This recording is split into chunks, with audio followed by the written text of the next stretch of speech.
So, week 4, this week's video is on the Patriot Act, which is specifically an emergency power.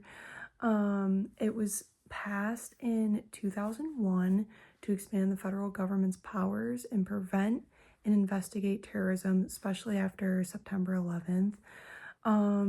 This video is going to be my views on it, just a little bit about it, and some pros and cons, more or less, of the Patriot Act and emergency powers of Congress, the president, and the federal government.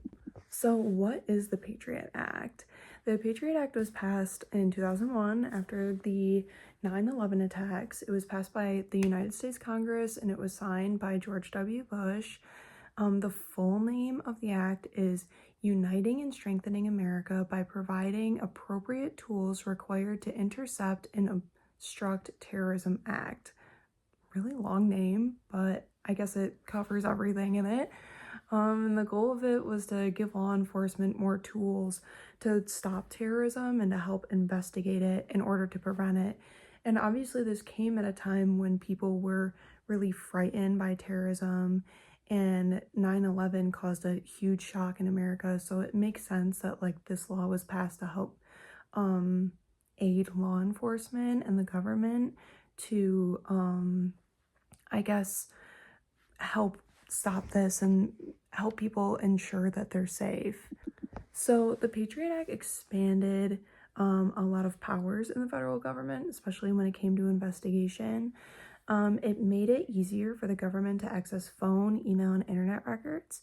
It allowed for roving wiretaps, which is surveillance that could follow a suspect across devices, and intelligence sharing between agencies like the FBI and the NSA. Pretty much it made it easier for people to track suspects' online behavior, which I feel like in a way I feel like good sides and bad sides to this. I mean, when you look at the terrible things that people do, even now, even really disturbing topics like school shootings, people can often see the online behavior of some of these individuals, and you can see that they're involved in hate groups. You can see that maybe they're drafting up, I don't know, plans, and it might be easier for the government and intelligence agencies to intervene here and possibly stop it before it happens. But at the same time, it's a concern and a con because it's an invasion of privacy. Maybe that's not happening. Maybe what's happening is they're just monitoring your activity, and maybe you just have some private things going on, and that's an invasion of privacy. So there's both good and bad to this. It definitely I think allows for a lot of efficiency, I feel like, when it comes to stopping these things if it's used correctly. The second power that's expanded is information sharing. So this helps intelligence agencies and criminal investigators to work a lot more in unison, and it might help them more be able to work as a team to track down threats and maybe, like I said, stop things before they get to a point where it's dangerous. Maybe they can stop it before it even happens. And the last main power that was expanded is the search and investigation powers. So this is the sneak and peek searches, which is delayed notice warrants. This is where it starts, for me at least, to, I don't know, kind of cross a line. I feel like a warrant is just something that is just a right, like a search warrant. Something about delayed notice to it is kind of I don't know, kind of rubs me the wrong way. I feel like that could kind of allow for an abuse of power in a way. I mean, what defines terrorism? Could you just label someone a terrorist in a sort of sense, and maybe that's an exaggeration, and now you have a delayed, it allows for, I feel like, some I guess overstep in a way.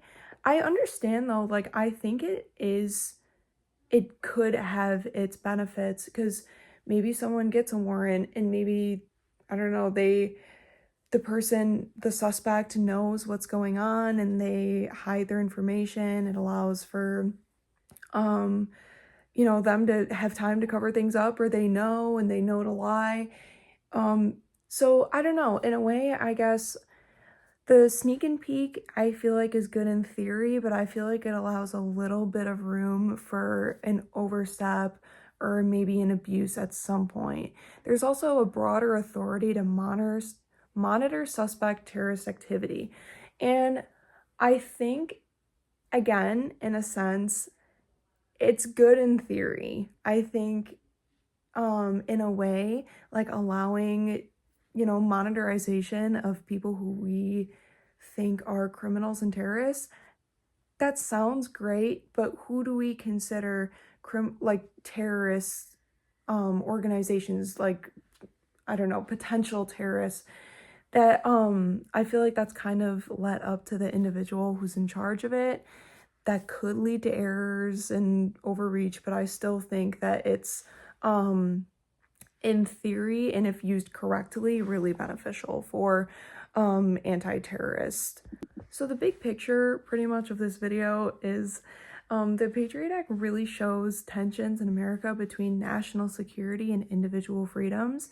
I mean, in one sense, we want to keep our country safe. We want to stop terrorism. We want to put an end to that before it even happens. And sometimes that happens with, delayed notice warrants, or, maybe technological surveillance. But at the same time, we don't want to invade a lot of people's personal freedoms. So it's trying to find that balance and being able to preserve people's freedoms, whether that's habeas corpus, the Fourth Amendment, the Fifth Amendment. We want to make sure that people are still entitled to their rights, but at the same time, we want to ensure that the country is safe.